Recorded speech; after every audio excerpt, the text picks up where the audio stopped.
Assalamualaikum warahmatullahi wabarakatuh. Apa kabar anak-anak semuanya? Semoga kalian selalu diberikan kesehatan oleh Allah Subhanahu wa taala. Hari ini Bu Guru akan menyampaikan pembelajaran pada tema 7 subtema 1, pembelajaran ke-1, yaitu benda, hewan, dan tanaman di sekitarku.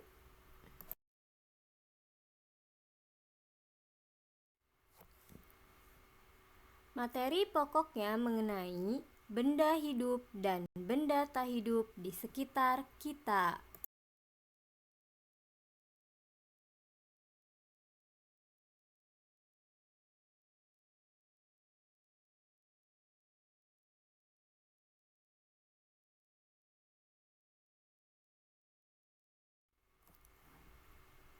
Benda hidup memiliki ciri-ciri yaitu dapat bergerak. Maksudnya adalah benda hidup dapat bergerak tanpa bantuan orang lain. Yang kedua, dapat tumbuh dan berkembang. Jadi, setiap benda yang hidup pasti mengalami pertumbuhan dan perkembangan seperti pada tumbuhan dari benih, kemudian tumbuh menjadi besar dan berbuah. Yang ketiga, butuh makanan dan minuman. Nah, benda hidup itu pasti butuh makan dan minum untuk menambah energi. Yang keempat, dan lain-lain, karena masih banyak ciri-ciri benda hidup di sekitar kita ya.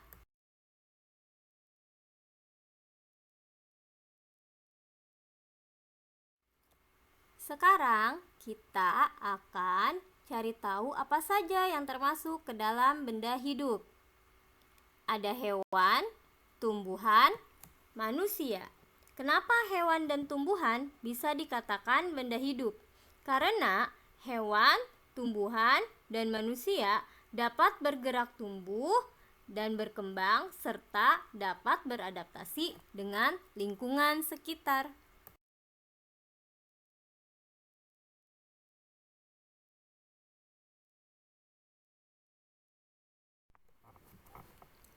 Sedangkan benda tak hidup memiliki ciri-ciri sebagai berikut. Yang pertama, benda tak hidup tidak dapat bergerak sendiri, butuh bantuan manusia untuk menggerakkannya. Yang kedua, benda tak hidup itu tidak dapat tumbuh dan berkembang seperti halnya benda hidup. Yang ketiga, benda tak hidup tidak bisa beradaptasi dengan lingkungan sekitar.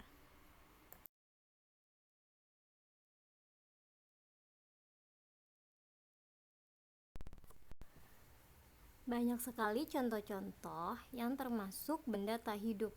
Apa saja ya contoh benda tak hidup itu? 1. Ada bola. 2. Pensil. 3. Sepatu. Mengapa bola, pensil, dan sepatu dikatakan benda tak hidup? Karena benda-benda tersebut tidak dapat bergerak sendiri, tidak dapat tumbuh dan berkembang, maka dikatakan benda tak hidup.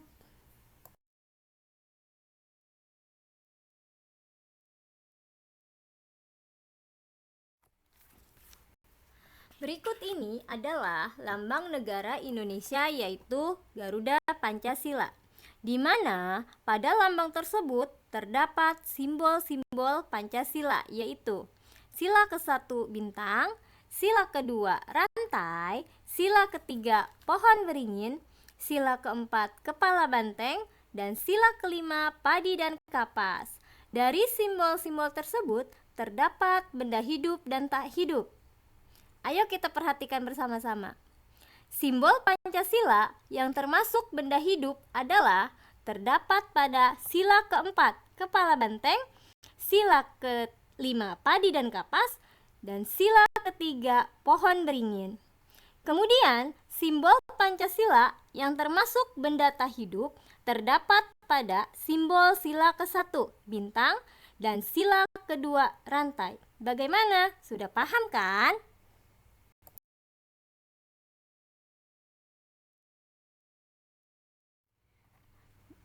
Benda hidup juga ada yang tidak dapat berpindah tempat sendiri.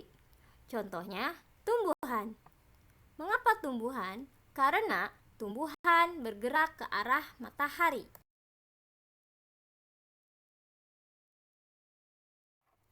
Jadi, pembelajaran yang telah kita pelajari tentang benda hidup dan benda tak hidup dapat disimpulkan bahwa benda hidup ada yang dapat bergerak sendiri dan ada pula yang tidak dapat bergerak sendiri. Contohnya, tumbuhan bergerak mengikuti cahaya matahari. Dan benda tak hidup tidak dapat bergerak sendiri dan berpindah tempat sendiri.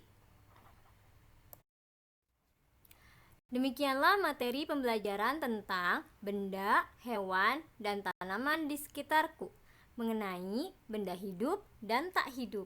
Semoga apa yang telah Bu Guru sampaikan dapat dimengerti dan dipahami serta bermanfaat untuk kalian semua. Terima kasih. Wassalamualaikum warahmatullahi wabarakatuh.